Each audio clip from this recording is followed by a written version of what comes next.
Study Mates, kembali lagi bersama your study partner Let's Study. Hari ini kita akan belajar tentang penulisan kata dengan subtopik kata ulang, pemerinci, dan juga berpasangan tetap. Bahan pembelajaran ini dibiayai oleh donatur Let's Study. Sebelumnya, perkenalkan, aku Raisa Namiraniandra atau biasa dipanggil Raisa. Saat ini aku sedang berkuliah di Universitas Indonesia di program pendidikan vokasi, program studi administrasi keuangan dan perbankan.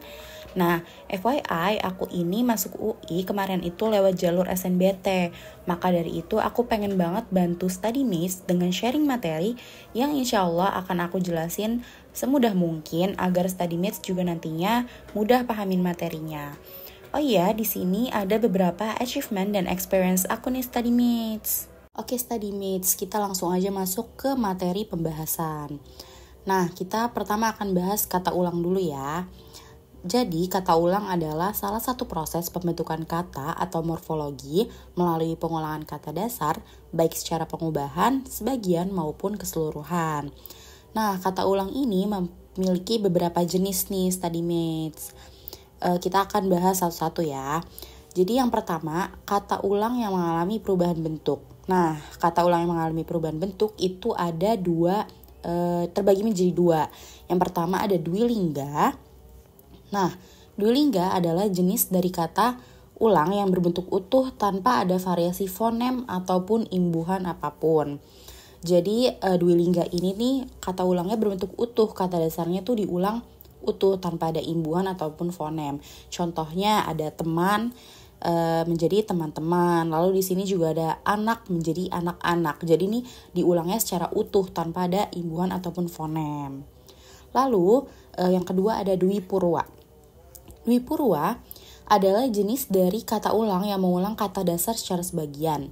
Kata ulang jenis ini dapat dibagi lagi menjadi dua. Yang pertama, kata ulang sebagian dengan kata dasar sebagai bentuk tunggal. Nah, contohnya di sini adalah pohon. Kata ulangnya menjadi pepohonan, bukan pohon-pohon study mates. Lalu yang kedua, ada kata ulang sebagian dengan kata dasar sebagai bentuk berimbuhan atau bentuk kompleks. Contohnya berlari, kata ulangnya menjadi berlari-lari. Nah, jenis yang kedua ada kata ulang afiksasi atau berimbuhan. Maksudnya adalah pengulangan kata dasar yang telah mengalami proses morfologi berupa imbuhan. Proses ini terjadi secara bersamaan antara pengulangan dan pengimbuhan. Jadi ini tuh kata ulangnya ada imbuhannya study mates. Contohnya orang-orangan merupakan kata ulang orang-orang plus imbuhan an. Lalu contoh yang kedua lagi di sini ada kuda-kudaan merupakan kata ulang dari kuda-kuda plus imbuhan an. Jadi kata ulangnya ini terjadi secara bersamaan antara pengulangan dan juga ada pengimbuhannya gitu. Lalu jenis yang ketiga ada kata ulang dengan variasi fonem atau pengubahan bunyi. Kata ulang dengan variasi fonem atau pengubahan bunyi adalah kata dasar yang mengalami pengulangan disertai dengan pengubahan bunyi pada salah satu suku kata. Nah, kata ulang dengan variasi fonem atau pengubahan bunyi ini terbagi lagi juga menjadi dua. Yang pertama ada pengulangan dengan variasi vokal. Jadi yang berubah itu huruf vokalnya. Contohnya ada mondar-mandir. Itu kan yang satu katanya pakai yang satu lagi pakai I. Jadi beda kan huruf vokalnya antara kata satu yang sama yang kedua. Lalu juga ada gerak-gerik. Itu yang satu pakai A, yang satu pakai I. Lalu yang kedua ada pengulangan dengan variasi konsonan. Jadi yang berbeda adalah huruf konsonannya. Kalau tadi kan vokal ya, antara kata satu dengan kata yang lain yang berbeda itu huruf vokalnya. Kalau yang kedua ini huruf konsonannya. Contohnya ada lauk pauk. Yang pertama kan pakai L ya depannya. Lalu yang kata kedua itu pakai P. Jadi beda huruf konsonannya, tapi huruf vokalnya tetap sama. Jadi yang berbeda hanya konsonannya. Lalu ada juga contoh yang kedua itu ramah tamah.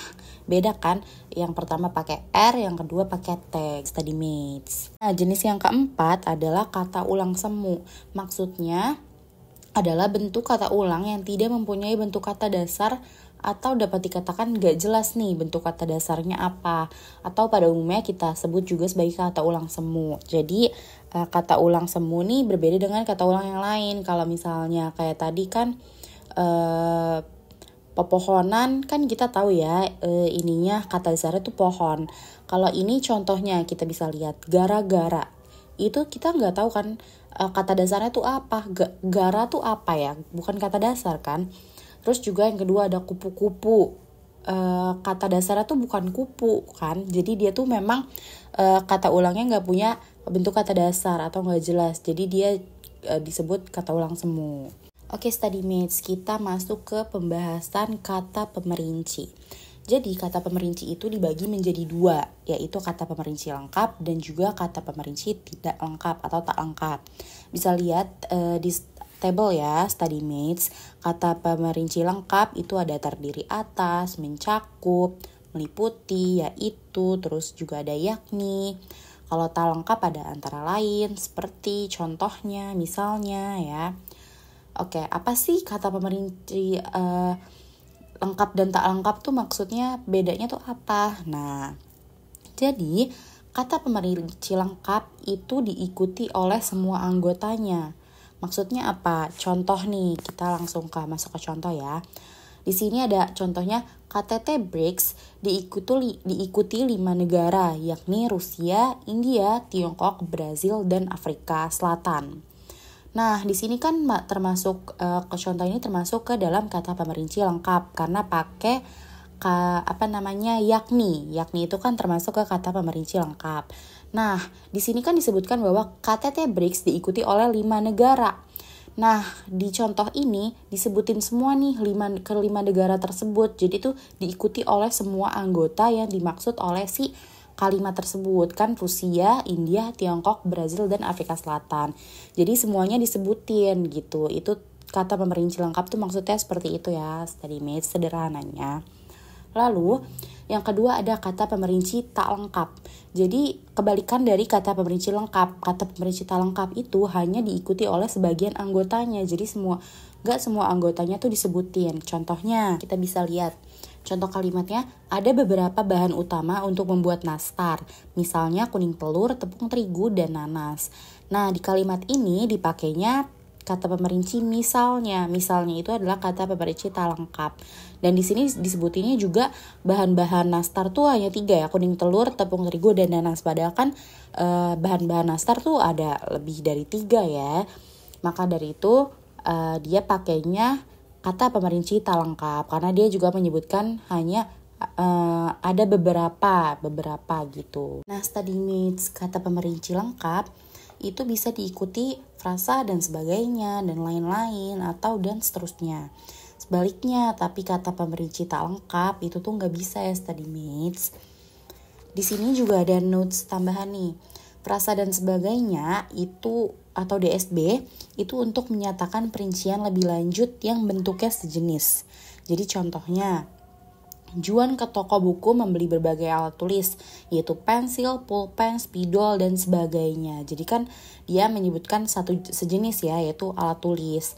Kalau frasa dan lain-lain atau DLL, untuk menyatakan perincian yang beragam. Contohnya, banjir disebabkan oleh curah hujan yang tinggi, penebangan liar, sampah yang dibuang sembarangan, dan lain-lain. Jadi ini beragam, gak hanya satu jenis, beda dengan tadi DSB. Lalu yang ketiga ada frasa dan seterusnya atau DST.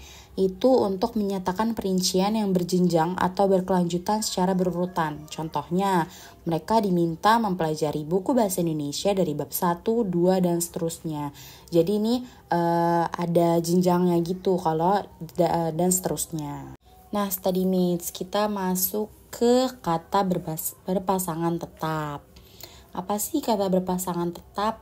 Jadi, berdasarkan kaidah bahasa, terdapat pilihan kata yang merupakan kata yang berpasangan tetap atau ungkapan idiomatis. Kata tersebut selalu muncul bersamaan, tidak dapat dipisahkan antara satu dengan yang lainnya. Kata berpasangan tetap merupakan kombinasi dua kata atau frasa yang selalu muncul bersama-sama dalam bahasa tertentu dan dianggap sebagai pasangan yang tidak dapat dipisahkan.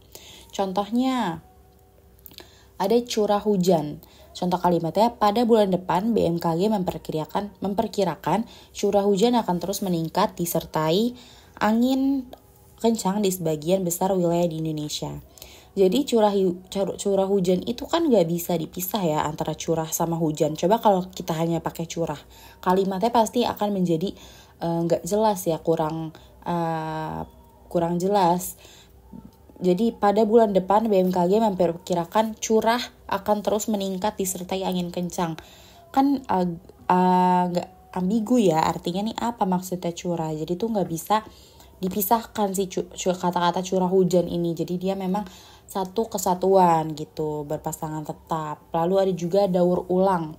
Contoh kalimatnya, daur ulang sampah merupakan salah satu cara agar kebersihan lingkungan terjaga. Coba kalau hanya ulang aja, nggak pakai daur, kalimatnya sama akan menjadi ambigu. Artinya tuh maksudnya apa? Masa ulang sampah merupakan salah satu cara agar kebersihan lingkungan terjaga, kan nggak jelas ya. Jadi dia tuh satu kesatuan atau berpasangan tetap, gak bisa dipisah, gak bisa digantikan sama kata-kata lain juga gitu. Oke study mates, kita langsung bahas contoh latihan soal nih. Yang nomor 1, ada adik membeli mainan mobil-mobilan berwarna biru. Makna kata ulang mobil-mobilan tersebut adalah, ayo gampang nih study mates, menurut kalian apa? Betul banget, jawabannya adalah yang B atau menyerupai. Jadi pada kalimat ini maksud dari mobil-mobilan itu adalah menyerupai mobil asli. Jadi tuh mobil-mobilan ini menyerupai mobil asli gitu. Jadi maksudnya adalah menyerupai. Lalu yang kedua, ada manakah kalimat dengan kata pemerinci yang tepat? Ayo, yang mana nih kira-kira? Coba kita lihat yang A ya. Saya membeli banyak perabot baru, antara lain meja, kursi, dan sebagainya. Kira-kira salah atau benar nih?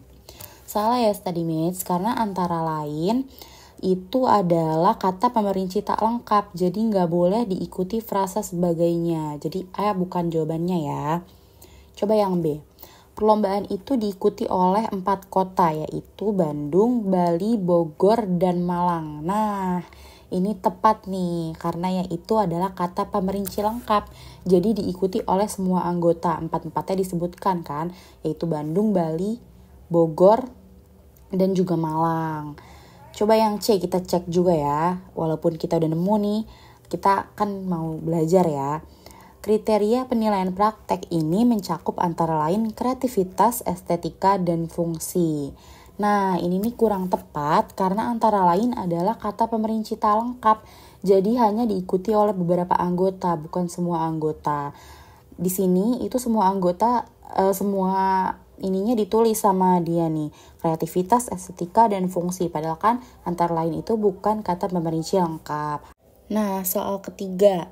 Pemakaian kata berpasangan yang benar terdapat dalam kalimat. Yang benar yang mana nih study mates? Benar banget, yang benar yang A ya. Baik kakak maupun adiknya sama-sama juara tenis. Jadi kata berpasangannya itu kakak adik ya. Kakak adik itu termasuk kata berpasangan. Kalau yang B kan bukan ya, antara anak dengan ayah. Anak dan ayah tuh bukan kata berpasangan. Lalu C, bukan dia yang kupanggil tetapi engkau. Dia dan engkau itu juga bukan kata berpasangan. Jadi yang benar adalah yang A. Sekian penjelasan mengenai materi kata ulang, pemerinci, dan berpasangan tetap. Semoga sedikit banyaknya dapat membantu study mates belajar untuk persiapan ujian memasuki perguruan tinggi negeri. Terima kasih kepada donatur Let's Study yang sudah membiayai dalam produksi materi ini. Study mates bisa mempelajari kembali materi e-book, PPT, dan latihan soal yang dapat diakses melalui tautan yang ada di description box. Video pembelajaran ini juga terdapat di playlist YouTube Let's Study.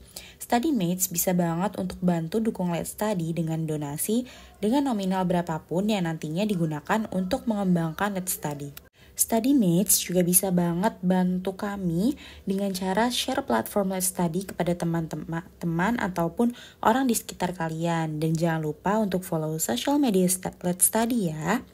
Thank you study mates, sampai jumpa di video selanjutnya.